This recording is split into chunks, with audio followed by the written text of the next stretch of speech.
जय जगन्नाथ। आज आम छाड़ खाई स्पेशल मटन बनैबा। तो प्रथमे मु देखंतु चुली लगेली, तापरे बसैली कड़ई। पूरा देसी स्टाइल रे करबा, बहुत ही टेस्टी बनिबो। चुली रे बनैले बहुत ही भल लगी थाए, आपण मन तो जानचंती समस्ते। तो प्रथमे देखंतु कड़ई गरम हो गला। कड़ई गरम होला परे मु सरसो तेल देली। तेल जेतिले गरम हो गला तापरे देली चीनी टिके रंग आसेबा पई। तापरे देली पियाज। पियाज को एबे आमे भाजिबा। देखंतु पियाज को मु केमती भाजुची। पियाज को हमको भल भावरे भाजिबार अछि। तापरे दबा जीरा धनिया मसला सब ग्राइंड करछि। अदा रसुण आउ जीरा धनिया को मिसई की पिसई देइतिली। ताकू भल भावरे तेल रे देखंतु केमती भाजुची सोरिष तेल रे। चुली रे रोषेई करथिले तार गोटे बहुत ही बढ़िया टेस्ट आसे, सेति पई मु गैस रे न करिके आज चुली रे करछि। पानी टिके सेतिरे दे देली। देखंतु मु केमती मसला को भल भावरे भाजुची। तापरे दबा आमे कलर गुंड टिके, हळदी दला परे कलर गुंडर टिके व्यवहार करिबा।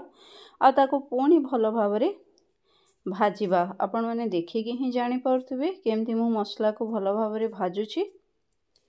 देखंतु एबे मु कोन कली, प्रेशर कुकर रे माने 20टा सीटी मरैथिली हाई फ्लेम रे। ए मांस जो मु रोषेई करछि एटा मो बापांको पई करछि, जांकर कि टिके दांत माने ठीक नाही।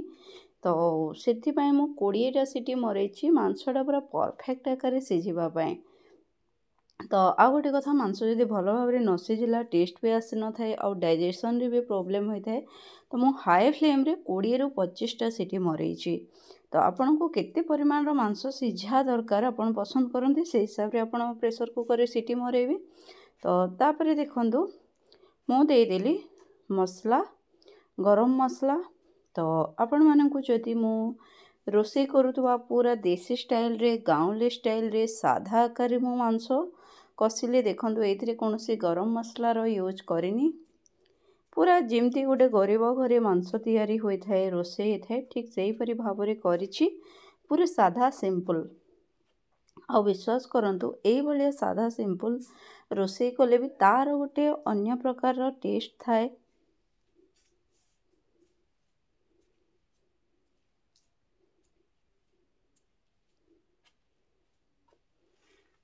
देखंतु जदि मु बनैथिबा प्रोसेस आपण माननकु भल लागि थाए ताहेले लाइक शेयर और सब्सक्राइब निश्चित भावरे करिवे।